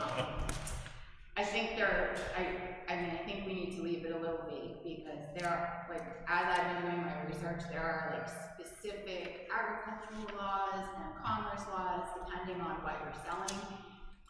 Some of it has to do with how much you're selling or how big your business is. Some of it doesn't matter, you still have to have a license if you sell $1 out of your house. And I think we need to push it onto the crafters to ensure that they're doing the right thing, and I think this clears that language clears it up. So, what did you end up with the crafters now? Do they, I understand crafters they don't say- have to have insurance per se, but they have to sign Correct, so they the need to, indemnity form. yep, so the crafters state proof of liability and or license where required by the state of New Hampshire. And then indemnity is required for everyone who For everybody, participates. If there's a vendor that participates in any event on the plan, they need to sign that they're not gonna sue the town if something happens. But, So if the state of New Hampshire doesn't require a license or certificate, whatever, for a particular crafter, then yeah, they we don't won't need to require supply. it. We won't require that. So if someone is making, quilting, and their business hasn't grown to be above whatever the commerce limit is, then they are not required to have license or insurance. But it also helps us with the wording, because when we will get audited by the state during these events, that we will be able to show them that they signed off on something that has told them to do it. Yeah. And if they went around those laws, then the state can find them. And that's that's happened the last few Kingston days, is there has been crafters and people who have been fined by the state. We're just trying to prevent that headache this year. No, thank you for, going through all the different revisions. I know it was pretty painful. But let's face it, most of the time something doesn't go wrong, but when it does, this is the type of stuff lawyers love if we didn't get it right. Job security. I just look at it as now that we've got it done and it's done, and, it's for revision, it will be, we should look at it every year, but, I think it makes sense for it to be fees across the board. So the fee schedule on the end, that's been since what, 2021? Yeah, you might wanna look at that at some point. Well, my question there was, just again, looking at it, non-Kingston for-profit, or Kingston for-profit, it's $2,500 a day. So. For the planes, Event For or the day? for the day, it's, For the planes. yeah, For the that's, For the planes, yeah, no, I'm trying, that seems to be a lot of money. And I know it's a for-profit thing, so I'm assuming like the carnival would be something that would come on No, so the carnival is under Kingston Days, so that's under their own If they were doing contract. it their own themselves, contract. If they wanted to set up by themselves, that would be. So that, I'm trying to get at what might be an example of somebody who would pay $2,500 to. well, it's like that, fair that, Vintage Bazaar. The Vintage was here Bazaar. a couple of years ago, Right. 3 years ago, so they probably paid them $2,500. Yeah, a private business wanting to use a town facility. Or a wedding, it could be, because you might have a couple of tents, several events during the day, for a wedding. You might have the services, if you will, or, you know, a reception cocktail party, if you will. I mean, you could break it up into 3 different tents on the planes and parking in one area, and there's your $2,500. Real easy. under non-profit too, if you were from Kingston, not Yeah. profit, you have your wedding, it'd be $100.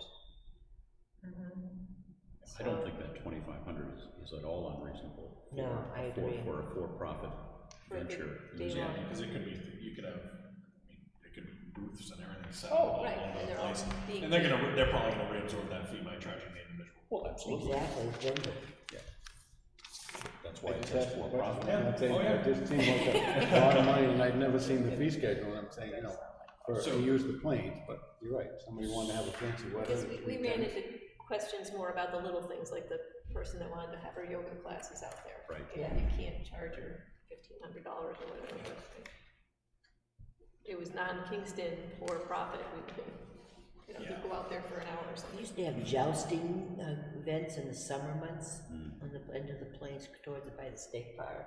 It was pretty neat, pretty interesting stuff. That's pretty cool. We It need is. to get, yes, that's pretty cool. Where is the Renaissance Fair? I know, right? It's at the old Peterson Farm in Fremont, Oh, okay, that's right. off of Martin Road. Yeah. Yeah, they just Okay, added so them. what we'd be looking to approve A, B, and C, just those 3 items, those are the ones. Yeah, and I added the wording into the facilities premises license agreement, which already existed, the parts in red. I'm Yeah. just leading them to the insurance and indemnification requirements. And I put guides them to the fees. 6. We changed that wording as well. Oh, yep, and under 6, okay. Yeah. Right, which I already changed, I didn't put it in red, but we already approved that change of wording, because it used to guide them to Primex, and Primex doesn't do it.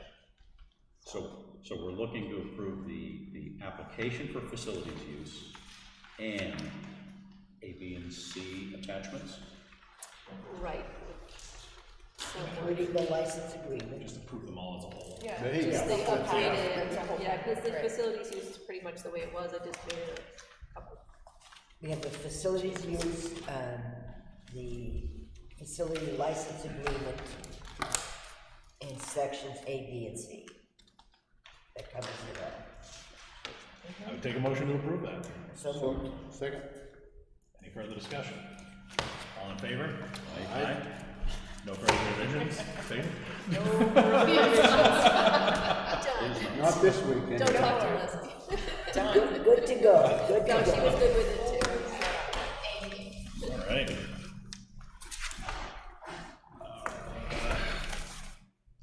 New business.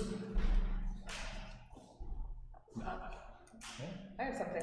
So, I'm curious what business can be done via email versus a meeting? Because I feel like there's some stuff here that can just be circulated, so I don't know the rules on that. We can Nothing can be circulate- discussed. You can't talk to each other.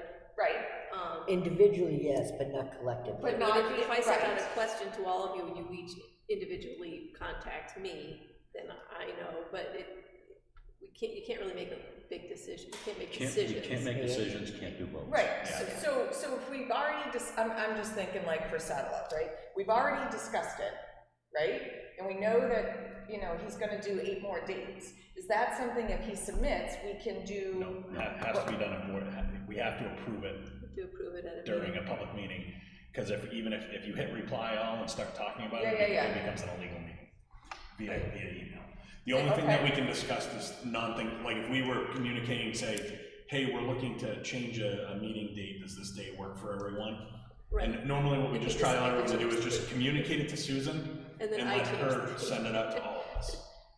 Because that Right. avoids the reply all, the accidental reply alls, then, you know. And a lot of things should be in a public meeting anyway, like the dates for events, people might have an opinion Yeah, on that. right. So, Exactly. Yep. So yeah, it's very minimal. Okay. What we can communicate, but a lot of times Susan will say, hey, this just came up, we need to bring it up, discuss it, does this date work for everyone? Usually Susan will send it out, or we need to. But that doesn't preclude us a one-on-one to talk to one another, or just, you know, I'm curious about this, or what are your opinion? You could do that one-on-one, Right. not a problem, but not any more than that. Right. I mean, we even posted a meeting for a collective breakfast, where all 5 of us went to breakfast, and we posted it as a meeting because Anytime. it was the right thing. Well, plus, anytime any of the 3 of us are together and discussing town business, that's a quorum, and it's technically a meeting, and if it Right. hasn't been posted, it's illegal. Yeah. Correct. Okay. Because the public has a right to know any decision this group makes, 3 or more. Now, if we just happen to be somewhere and talking about something nothing related to town business, you're fine. Right. But the moment it goes to town business, you're in trouble. It's all part of RSA 98, which is very complicated, and it doesn't have a lot of latitude. Okay, fair enough, thanks. Okay, public comment number 2. Looking to adopt the May 15th meeting minutes. Motion to approve. Did we have some non-public as well, did we not? I didn't get to them. All right, We so- did, yeah, we did, but They're I very didn't see simple, them, but yeah. it was like the last thing I got to, so. So motion to approve the regular meeting minutes of May 15th. Second? Any discussion? All in favor? Aye. Extension. Extension. Okay. Correspondence, applications, purchase orders. I passed around the payroll stuff. I'll just quickly go through this folder. There was just that 4 backhoe tires in here. It looks like something for the highway department. About $3,200. They have the items in there from the line that it's coming out of. Another concrete delivery. Another one from the highway department, shows the department lines and balances, no issues with that one. This one is the Dowling HVAC Mechanical Services. This is that contract that we voted on and signed at the last meeting.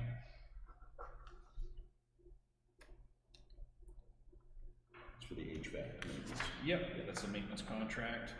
Let's see, this is from the highway department as well, this is the acoustic fabric that they're getting, so that's within the budget that we've allowed them for that. So you got that coming out of what fund, Chris? ARPA, we allowed them up to. No, we did, I 5,000. just wanna Yeah. make sure that Yep. sometimes that line item doesn't get in there. Yep, it is actually in there, so pass this this way. Did we have anything else before we get to non-public, Susan? Did I catch everything? The audit, just this came from Paula. Paula, do you want to come up? This was just that, the CPA audit that we have to do.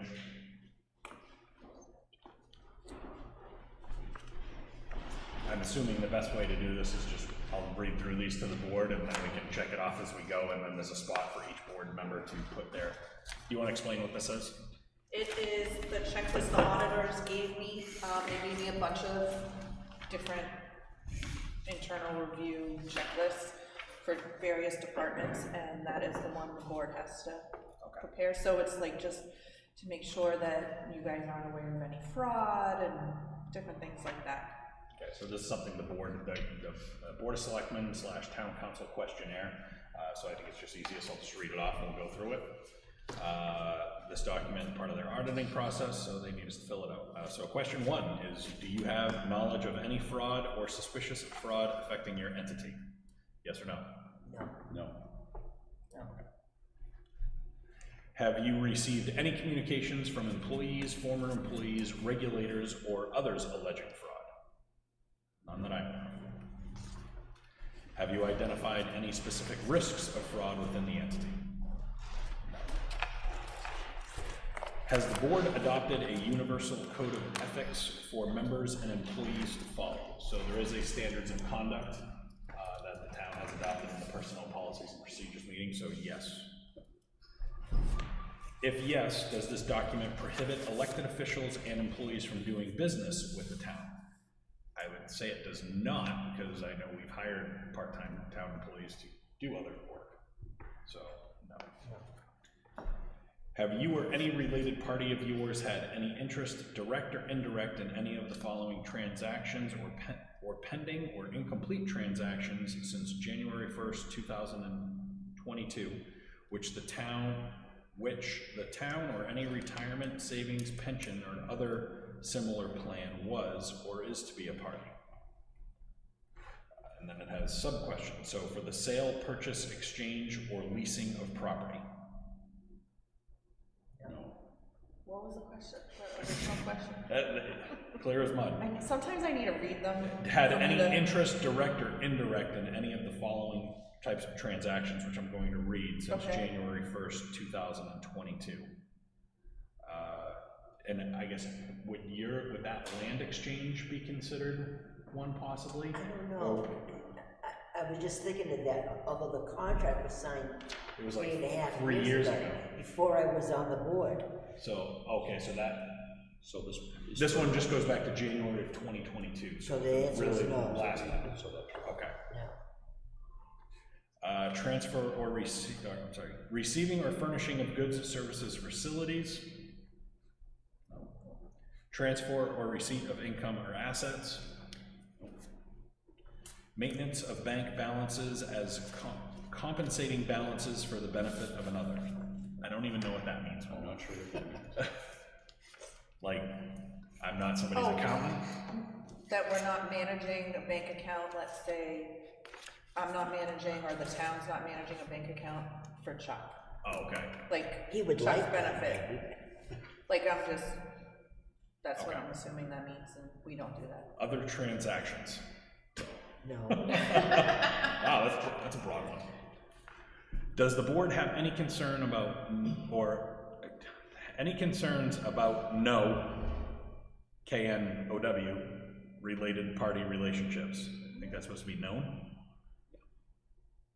So is there a town employee who is engaged in probably a town contract that we have concerns about that relationship with the town? No.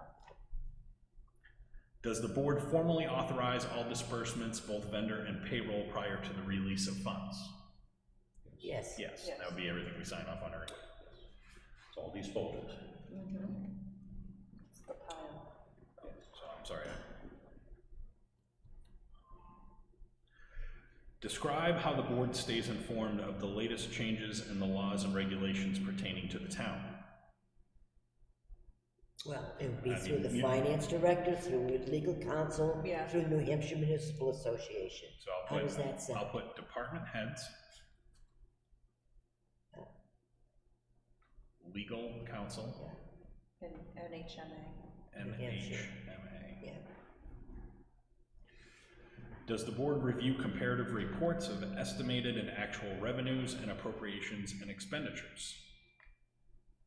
I don't think it's I guess it's weekly that we're reviewing any income, because we're reviewing in those packets. At each meeting, you could say, it may not be weekly, it might be bi-monthly. I'll just put each meeting. Yep. What procedures does the board follow in reviewing or using these reports? For example, does the board normally meet with department heads as part of this process? Yes. So, yes. Meets weekly department head meetings. Oh, sorry, monthly, yeah. Department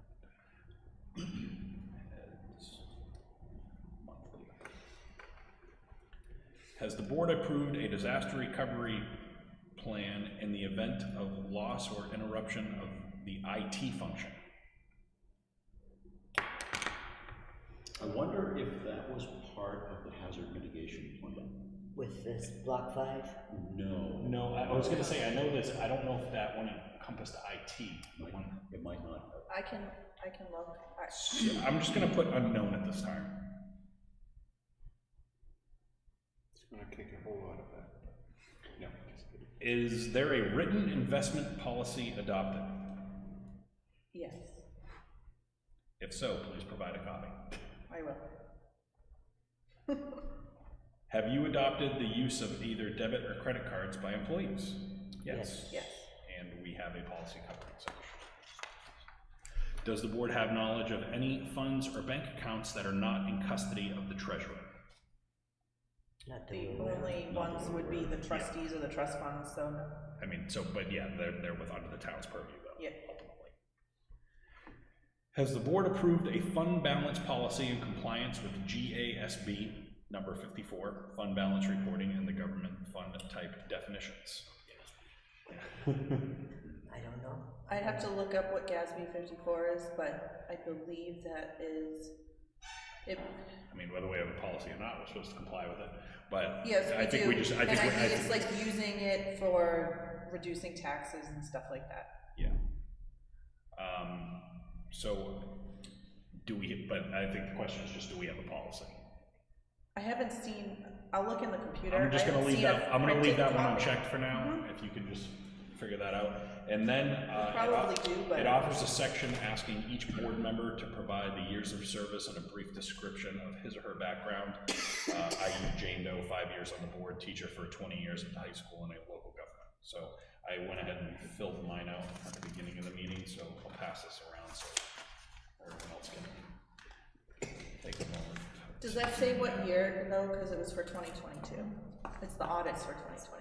Beginning of 2022, or is it It's just? all of 2022. So just 2022? It might be the old board, which I can fill that out. Calendar year 22. Yeah. January to December. Yeah. So you still need us all to I fill mean, it out? but I mean, this is this current board filling out the audit paperwork. Yeah, it is. So we might, yeah, you could. we might as well fill it if they want the information from the members that were on the board at the time. You Yeah. can provide that to them. Which I'll give them that information anyway, but. Okay. I guess one other thing is, so did we have any other anything else? One thing I just wanted to talk about is I know the board, we usually go into more of an every other week schedule for the summer. I'm guessing everyone would probably like that as we will all be busy. Obviously, we're not meeting next week, the following Monday. How about, can I just take a look at the calendar, Susan, and provide something for you to send out to everyone and see if there's any major issues with it? Yeah, I can send out, we should all have the calendar as I did it. The only thing I see, there's a little bit of a gap because there's that Juneteenth holiday. So we're meeting on the 5th, and then there's 2 weeks off. Okay. So if you want to. So Put it in another meeting, why don't we see what's coming up for business and see, I mean, obviously we have a lot of stuff up on our plate, which we're gonna talk about some of that in the next, in the non-public. We may decide that, hey, with a few things going on, we may need to schedule a meeting especially if we need to take a vote on some items.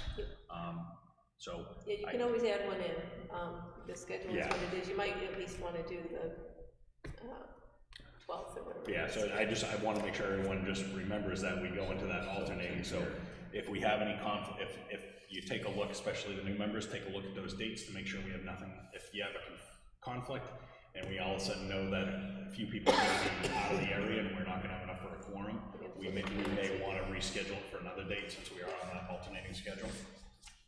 So if we know we have a conflict, we let Susan know, and then she can coordinate that. Yeah. If I hear from enough of you, it's like, oh, nobody's gonna show up. Yeah, why does it, yeah, look at the calendar and I see. everyone send Okay. any dates that you know you're not gonna be here, or you're probably gonna be unavailable, and then Susan can identify any issues.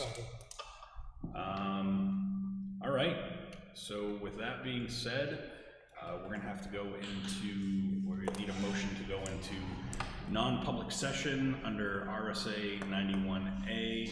We're gonna have, it's gonna be semicolon 3 for, one of them is the position of the hiring and firing, and the other one, We have a legal update. A and L. yeah, A32, and I believe that it's gonna be Roman numeral 3 as well, is that correct? But they're letters, it's Roman numeral 2, and then you've got A and L, and it's for legal. Okay, so we just wanna cite that, so I'd entertain a motion for that. So moved. Second? Roll call vote, Ellie? Yes. Glenn? Yes. I'm a yes. Lori? Yes. Chuck? Yes. All right, we are in the non-public. Can we do the hiring first?